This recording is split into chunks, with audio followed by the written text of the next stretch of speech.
En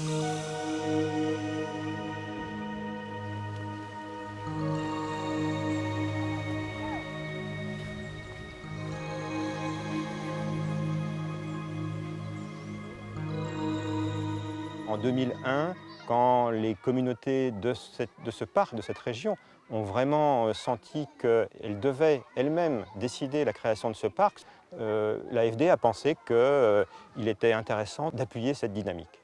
Donc d'appuyer la mise en place d'un réseau de garde, la formation de ce personnel. Nous avons appuyé aussi la réalisation de beaucoup d'études de biodiversité, d'inventaire, et l'achat des équipements nécessaires, d'infrastructures. Et tout cela s'est fait en complément avec d'autres financements apportés par WWF pour tout ce qui est appui aux communautés.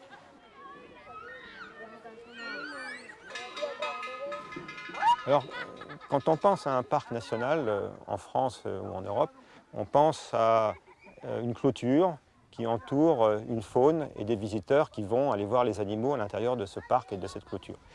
Ici, au Mozambique, c'est complètement différent. Il n'y a pas de clôture. Il y a des parcs nationaux avec une biodiversité, avec une faune, mais il y a aussi des villages et des populations qui vivent dans le parc et en périphérie du parc. Donc c'est toute une autre approche et c'est pour cela que nous appuyons une démarche de conservation mais au service du développement économique des populations.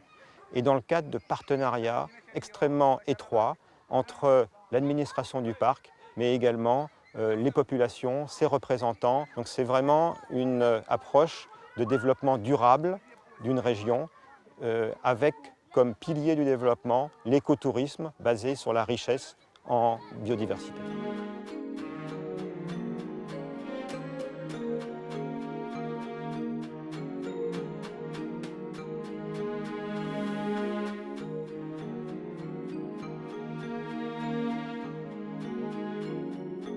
Tous les gens connaissent le parc, connaissent les avantages que présente ce parc, connaissent aussi les appuis que le parc apporte pour régler certains problèmes, dont le principal est la lutte contre les éléphants.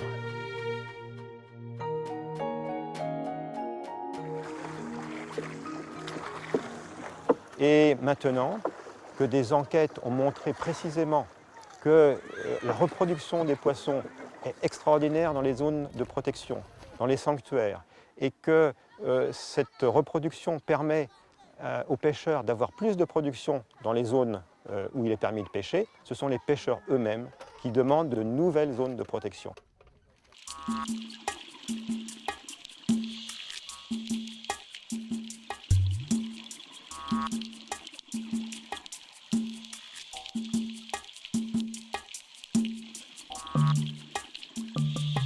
Alors, en conclusion, des résultats extrêmement positifs, un développement touristique qui rejaillit, qui a des retombées sur les communautés, un ensemble de partenariats qui a été créé, une dynamique que l'on retrouve auprès de l'ensemble des intervenants de ce parc et notamment des populations, un engouement que je dois dire je n'ai pas trouvé beaucoup ailleurs et donc pour nous vraiment une forte envie de continuer et d'appuyer toutes ces dynamiques dans le futur.